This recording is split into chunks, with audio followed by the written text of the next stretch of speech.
సురేఖ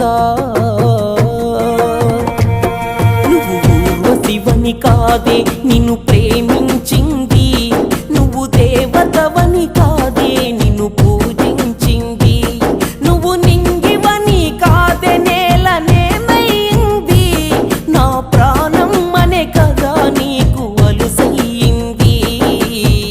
రాతలో లేని రాధమ్మ చెప్పలేను